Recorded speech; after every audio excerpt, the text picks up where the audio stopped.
Hi, this is a Mercedes-Benz 2.3 16 190E, a very special car and very well known to people that love Mercedes-Benz. It's a very unique model in Mercedes history, with this being about one out of around 20,000 that were made. The entire 190 series had about 1.5 million made, so this is a pretty rare model. You can see that it's got the nice body kit on it, the standard 2.3 16 body kit, and it also has what is called the Evo 2 wheels, the 17-inch aftermarket wheels that Mercedes sold. It really makes the car look quite nice. This particular car is a really special one of the 2.3 16. It belongs to Mr. Bob Feingold, an American that was living in Kota Baru, Malaysia, for most of his adult life until sadly he passed away on May 28, 2011. Bob spent probably like the last 5 years or so of his life actively working on this car, and it has been modified quite a bit. Now, it may look standard here, but you'll see there's a few things that he's done. He has painted the car silver entirely. There used to be black trim on the standard ones for the bumpers and some other things. He's painted that all silver in kind of a classic Mercedes silver, and he's also painted the rear view mirrors that you see on the doors. That is something that was not done on this car. Later 190s had that, but Bob has done that and makes the car look quite smart. He's also painted the front grille. The standard cars have a gray plastic grille, and with time that grille tends to fade with sunlight and UV exposure, and it doesn't look too good. But when you paint them a black like he's done, it makes it look quite sharp, quite sharp. And then the other things that he's done to the car to make sure it doesn't look too old, that he's sprayed the door handles that you see. He has sprayed the wiper arms, the squirters on the hood. Those have been painted black. And I think also he's painted the this black strip piece here on the trunk, just below the trunk lock there. So on the outside, it looks like a pretty nice car. It really does. Like I say, it has been sprayed a few times, so you can kind of tell that, and it does have a few scratches, but there's no rust or any body damage. I can see everything looks straight and well fitted. It has rained recently, so it does have a lot of water drops on it. But exterior-wise, it looks quite good. On these wheels, these Evo 2 wheels, 17-inch, he has on the back a 235/40 17 tire, so that's a pretty good piece of rubber there. And then on the front, he has a 215/40 17 front tire that's been kind of stretched out a bit to fit over that. Looks to me like a 8 1/4 inch 17-inch rim. But that's about the biggest tire you could fit on this car without starting to cut metal or plastic to make anything bigger fit. What else does he have here? He has, in the interior, we'll take a look. He has done some work here that makes it quite nice. Of course, you can see it's a right-hand drive car for the British markets in Japan and Malaysia, but he has fitted a Sparco racing seat in here. The standard seat, of course, is over there on the passenger side, and then he's fitted this one with the looks like a 5-point type of a racing harness. And then he's also fitted a smaller steering wheel that is a quick detach here. You can pull a little lever and it just pops right off, so if you want to get in and out easily or work on the car and not have that steering wheel in the way, that comes off really fast. The shift knob has been modified. He's got a looks like a custom-made aluminum gear shift knob on there rather than the standard leather one from Mercedes. And of course, you can see this is a manual one, so it has the dogleg get reg gearbox. On the interior, he's done a few other things here. You can go down here and take a look. You can see that he's fitted the Sparco pedals for the clutch and the brake. And on the clutch, he's taken off the return spring. That was something he had discovered that wasn't really necessary in the car and makes the clutch action a lot more smoother and uniform and easier to drive, so that was a nice little discovery. And then another thing he's done, you see over here on the throttle pedal, that the standard Mercedes has a plastic one that hinges from the floor and then pushes on a lever, And he's taken that off, and instead he's fabricated a piece of metal that's curved, welded that onto the link for the throttle, and by doing that you get a little bit more direct feel to the engine and the throttle cable rather than having another link in the middle of all this stuff and a piece of plastic. So you get a little bit more direct feeling, and it's something that some of the people that hot rod these cars do, and he's done that as well. You can see on the dead pedal over there too, he's fabricated something made from perforated steel and put it on there, make it look a little bit more racy and get a more solid feel when you're putting your foot down over there. So a pretty nice set of details and attention there. And then you see down here too on the bottom, he's fabricated a piece of aluminum and riveted onto the panel so that you've got something there for your foot and you don't wear a hole into the floor mat. So pretty interesting little details he's done there. I'm not quite sure what he's done with this red knob there, and unfortunately he's not here to explain that one. But inside the car, he's done a few other things here I'll point out. A little bit hard to fit, but he has an air-fuel gauge ratio over here for the lambda sensor for the O2 content in the exhaust. So you can try to see if you're running lean or rich while you're driving the car. He has removed the lap timer that was part of the 3-digit or the 3-dial display on the standard 190. The lap timers usually failed anyway, so taking that out and putting in the air fuel gauge makes it a little bit more useful for a person that's going fast with these cars. And then he also fitted a boost gauge over here. And if you've been following Bob Feingold and the work that he's done in this car and the stories he's posted on it on the internet, you know that this has got a very special engine underneath the hood. So we'll pop the hood and go take a look at that.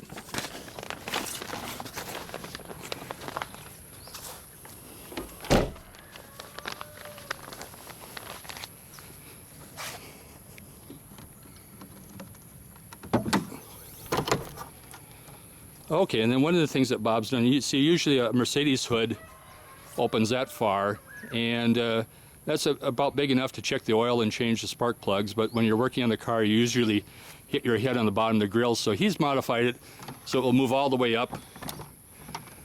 On a standard 190, you have to fiddle with the spring return here and then push this button down to close it, but he's modified that so you can just lift it all the way straight up and not have to mess with that. Now, underneath the hood, you can see he's fabricated his own sound panel there to quiet it. Those are standard on 190s, but he's put in his custom one and then put a heat shield over here to kind of reflect the heat down over the exhaust. Now, the car, as I understand it, is a 2.316 engine, but he has a 2.516 valve cover head on here, so I'm not sure if this really is a 2.5. I believe it's a 2.3, but it's an easy thing to check. The 2.5 and the 2.3 both have the same bore but different strokes, so you could take out a spark plug, measure stroke, and determine if you have a 2.5 or a 2.316 in this car. He's also, though, I know with about 99% confidence that the camshafts in here are a 2.516 camshaft. That has about 1 millimeter more lift than the 2.3. And the exhaust manifold fitted to the car is a 2.516, which has about the same design as a 2.3, but a little bit bigger diameter so it flows better. And I believe it's been constructed better so it doesn't crack like the way the early 2.316s did with the right-hand drive car. Other things that you see underneath the hood here, that he's fitted a brake booster from a Mercedes E500, so you get more amplification from the booster, and he also has a E500 master cylinder with more effects. So with that combination, and then if you go and take a look at his brakes, that in the front he has a set of C32 AMG brakes, very big diameter rotor, big 4-piston calipers on here. These are a little bit tricky to fit. They come from the W203 model, which is mounted on that car in front of the spindle. On the W201s, it's mounted behind the spindle. So to do this, you've got to disassemble the caliper from the left and right side, swap pieces around, then we'll go on with the fabricating of a few spacers and things like that. But otherwise, it's not too tricky to do. He's gone and done that, and as you can see, it's a very big diameter rotor that's been drilled and vented and quite strong brakes in the front. For the rear on the brakes, he's also have done some upgrades here. In this case, he's taken a set of brakes from a Mercedes CL55 AMG and the bigger rotor for that car and fitted them on. So this car has got enough brakes to really stop a train. Very strong brakes on this car. So now getting back to the engine, what he's done here is really remarkable. Nothing short of astonishing, really, on what he's done with this. So you can see here that there's hardly anything attached to the engine that is standard anymore. What he has done is fitted a supercharger, and we'll just kind of start from the engine block and work back. So the first thing that he did to try to keep the inlet temperatures down, because the air gets a little bit hot running through the supercharger, that he's fitted, I believe, a 12 millimeter nylon spacer block to reduce the heat transfer from the block into the intake manifold. So that required fabricating some longer studs and fitting them onto the block, but you can see that he's done that work to help reduce the heat transfer into the intake system. Next, he's taken a standard 2.316 inlet manifold, and he's chopped it off here and then welded on these brackets so he could fit it onto a specially fabricated intake plenum here. So he's designed this. He designed it out of plastic, I understand, and then once he had something that he liked, then he had it fabricated out of aluminum. The welds are quite nice. You can see it has a nice stack of dimes type welds on it, and in the inside of the intake manifold he has placed a baffle in there to help distribute the airflow to each of the cylinders, and also fabricated some nice radius bell mouths for the intake so you get a good flow into the intake. So it's a quite good job of fabricating an intake.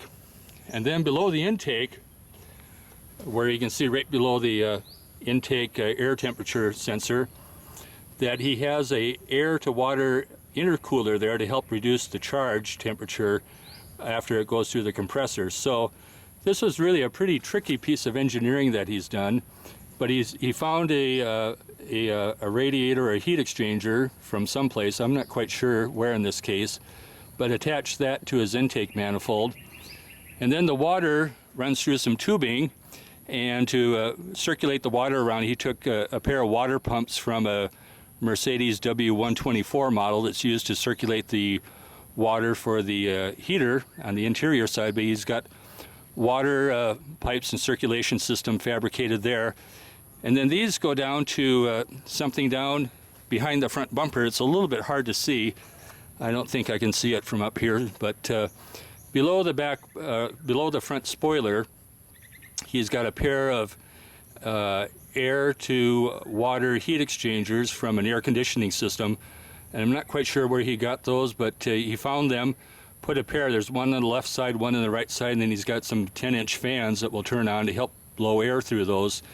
So that's what he does to reduce the temperature of the intake. And from my understanding from him, that this has been a pretty effective upgrade for controlling the air temperature. The temperature rise after going through the supercharger and then being cooled is only about 15 to 20 C above ambient temperature, so a pretty good result there. I'll go down here and see if we can see those heat exchangers behind the back bumper.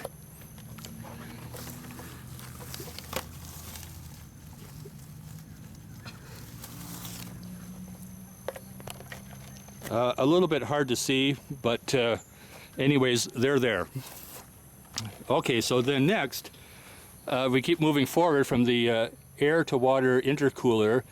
In front of that we have a 65 millimeter throttle body from some kind of Nissan V6 engine, so he's got a pretty good sized throttle body. He has fitted a blow-off valve in front of the throttle body. I believe this is from some company called something like Synopsys or something, a very high quality blow-off valve there, so if the temperature or the air pressure gets too high, you can just duck that back out. And then in front of the blow-off valve, he has a 52 millimeter stainless steel pipe that he's fabricated, bent into a U, and that comes out then and connects into the Rotrex Supercharger, and that's fitted right here. So the Rotrex Supercharger that Bob has made it's driven from the crankshaft through the long serpentine poly V-belt here, and to fit this, Bob had to remove the power steering pump. We'll talk about that later, but he had to take that one off and then fabricate a new idler wheel here that you see, manual adjuster for the belt tension, and then there's another idler wheel below that. And below the supercharger here, below that is still the air conditioner. It's pretty hot here in Malaysia where Bob lives, and so he had to keep the air conditioner inside. So now, moving across to the other side, and as we get to the alternator and the power steering pump, you can see Bob has fitted these custom machined pulleys for both the water pump on the top and the crankshaft down below. Over here, Bob has the alternator in the standard location. Then in front of the alternator, you can see that there's another V-belt that's been attached. That's been custom made and welded onto the alternator pulley. And below the alternator then is the power steering pump. It is the original power steering pump, I understand, that used to be on the other side of the engine, now moved over here and placed below the alternator. And in addition to that, it's been flipped upside down. So to do that, Bob had to remove the power steering reservoir, cut that off, close it, seal it, and then put in a reservoir over here for the power steering system that comes from a BMW. So a pretty complicated and tricky piece of engineering that he's done here, but the packaging and the result is really, really pretty good considering what he had to work with and the skills. It's really, really remarkable that what he's done here. I've never really seen anything like this. Also, while we're over here by the alternator, he's fitted a damper to the alternator. This is to help control the amount of rocking and moving that the engine gets when you throttle whip it and stand on hard. The standard motor mounts can handle most of the load, but they get overwhelmed with all the extra power coming out of this engine. So he's fitted that, and he was working on other ideas of how to kind of steady down the engine and keep it from moving too much when he was developing this. But this is where he's left it here, is with this standard Mercedes belt tensioner damper, and attach that to the alternator, and then down to this bracket that holds his BMW power steering reservoir. So maybe we can start up the engine. We'll ask Bob's assistant, Mr. Hassan, to jump in and start this up. While we're waiting for that, we'll take a look at a few other things. He has the RMD Tech adjustable camber plates here on top of where the struts bolt into on both sides. You can see that, and then of course it's very obvious that he has a reinforcing bar going across the towers so that the chassis does not flex too much. I did mention about the Rotrek Supercharger here. You can see from the Supercharger it gets its airflow through this big 75 millimeter flexible tube, and then over here he's fitted a big air filter from a truck. This is where the battery used to be, but now it holds a big truck air filter. So I think we're now going to start this thing up. There it goes. It starts really well and holds a nice smooth idle. Hassan, you want to throttle whip it a couple times? Let's rev it up.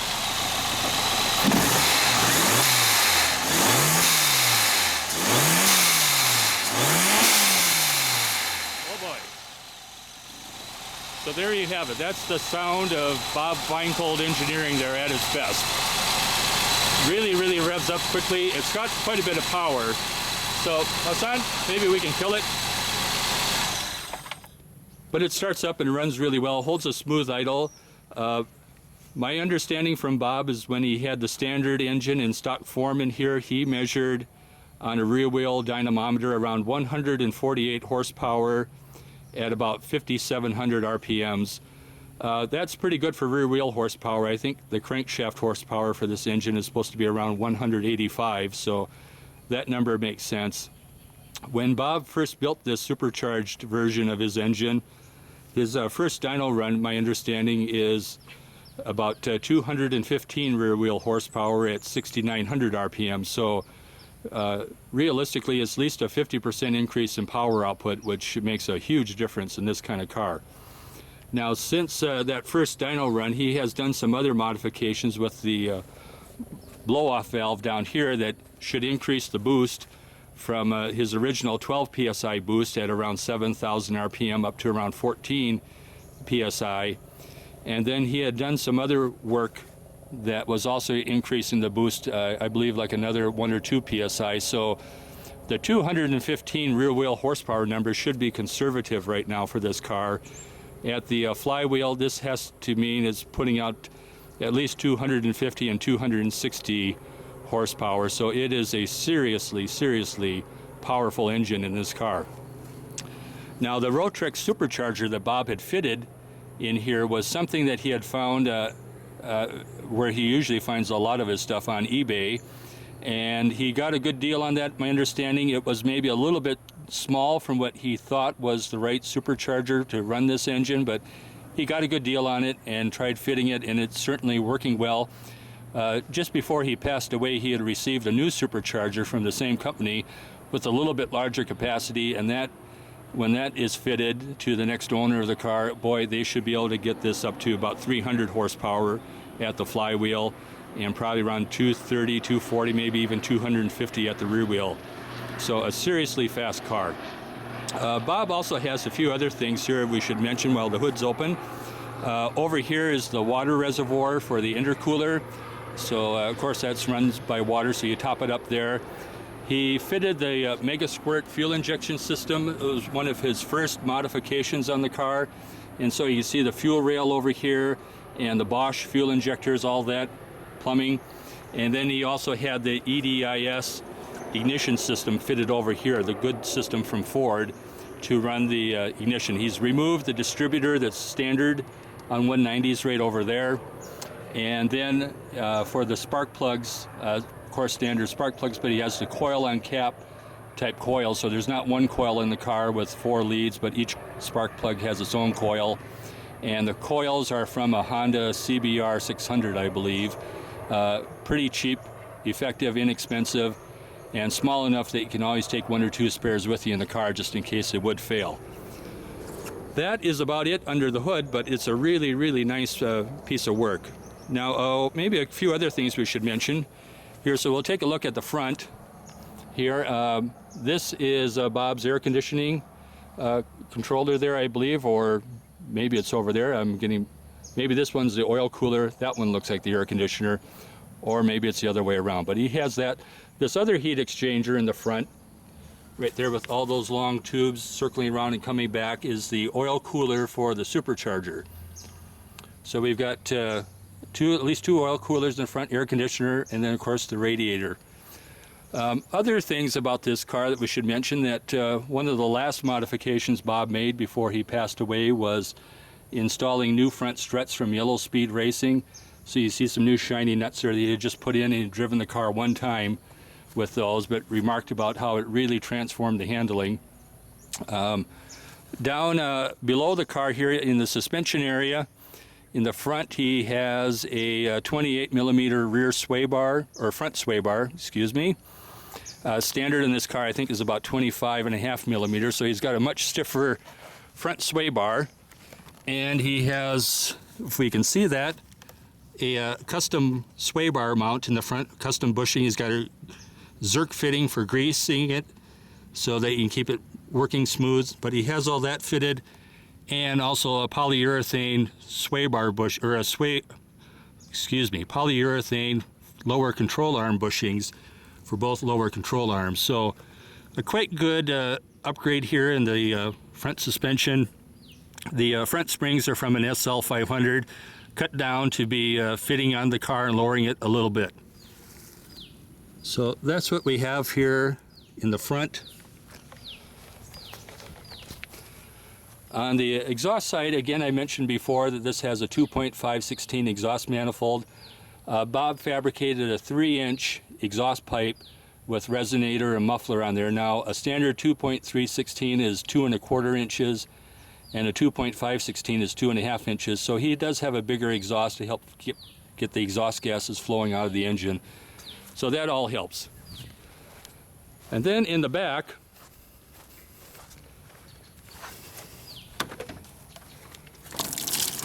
oh, we got a little water today. We had some rain here in Malaysia last night. But in the back, Bob moved his battery here in the trunk. You can see it has one of these switches here that a lot of club racing and sports car racing organizations require, so you can, a corner worker can turn off the battery and cut power to the whole car, but he's fitted that. And then this huge cable, it says here 500 amp big cable running from the battery up to the front for the car. So that's what we have in the trunk. You can see over here that he's got the damping adjustment knobs for the yellow speed racing rear shocks that he just fitted in a few weeks ago. So a little bit of water there, but that won't hurt anything. And then in the back, there are a lot of upgrades he's done to the suspension. It's quite hard to see though, but he does have a 22 millimeter rear sway bar that was custom made that he had fitted about 6 months ago. The standard Mercedes has usually like a 14 or a 16 millimeter rear sway bar depending on the model. And then the special Evo 2 is an 18 millimeter, and that's a good upgrade, but he took it a little bit step further and put a 22 millimeter rear sway bar. And he had to do that because he had stiffened up the front quite a bit and fitted a lot of accessories around the engine, and the additional weight on the front caused the car to understeer a bit more than he liked, and so correcting that required a stiffer rear sway bar, and he said that really fixed it, and he was able to take corners about 20 kph faster than he did before.